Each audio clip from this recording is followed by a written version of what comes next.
our president is very smart. He's showing us things that enables people like Mike Benz and you and I to have these conversations about, because it's not ideological that USAID, which is not USAID, this is like one of these psyops right up top, like you have Federal Express is not owned by the government, Federal Reserve is not owned by the government, USAID is the Agency for International Development, not aid. And we see on television, there goes another pallet onto the C-130. Aid, U.S. aid from the American people. Oh, we're being nice. Yeah, we're being nice to people. We should be nice. We're the nice people of the world. But what these, and I'm sure Mike talked about this, like LGBTQ, these dance parties and things. If you look at these countries, like these are countries where we want to keep them away from Russia, overthrow the incumbents. Yes. And the way to garner support is to. And I really love how they added the Q. That just became so clear to me all of a sudden. If you sponsor LGBTQ, these are outcasts. These are people who feel that they've been marginalized. Then you add a Q, like, oh, wait a minute, I can be queer. I'm different. I'm odd. You bring more people in. Then you can bring the anarchists in. You can get A. They have the A's in Oh, yeah, now, the which A's, is I's, so crazy. Everything. But the A's don't even have a dog in the fight. But that's the point. You want them to come to the party. Yes. Come to the party. You're allowed to the party. That's and why then it's so long now. And I saw this, AFD in Germany, this is the extreme right party, and they wanted, to slow or remove immigration. And so now there was a protest against the AFD. They're getting ready to vote now. And there's 100,000 people there. And I'm like, wow. I thought, because I know people in Germany. I have friends in Germany. They really are sick and tired of this immigration stuff. So where are these people coming from? And in the news report, right up front, there's a dude in a blonde wig with eyeshadow saying, we just want to get along. Can't we just be diverse? I'm like, that's the psyop. Yes. He's talking about himself. So he wants to feel included, which, by the way, in America, you can do whatever you want, call yourself whatever you want. People really don't have an issue with that.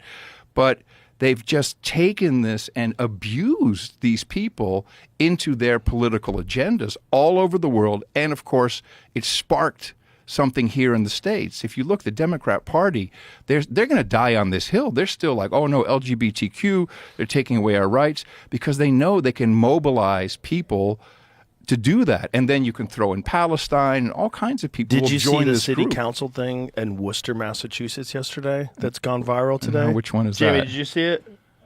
I'm seeing it right now on Twitter. Oh, yeah. Pull this bitch up. I haven't seen it. There's a compilation of these people like absolutely freaking out. The best one's the compilation, if you can find the compilation.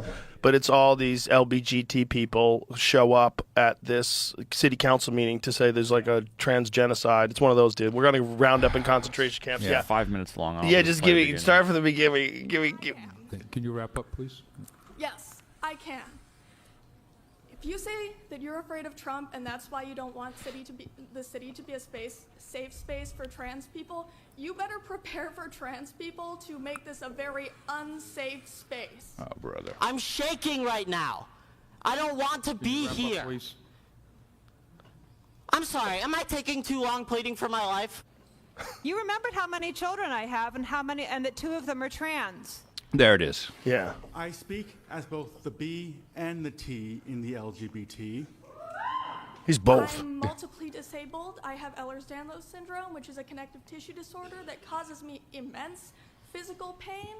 I'm on the autism spectrum, and I have narcolepsy, and I couldn't drive myself here, so I had to hide from my driver that I was in drag, which is not an easy thing to do in drag. I do not want to be here. It's Whoa. my day off.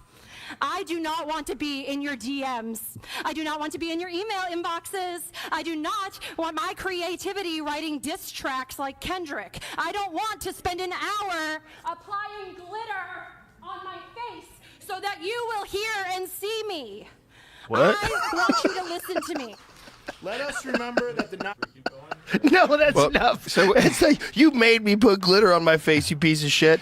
Because everyone knows when you go to court, you have to have glitter. These on your people, face. these people need hugs. They need They need love. love. I They pray need for love. them.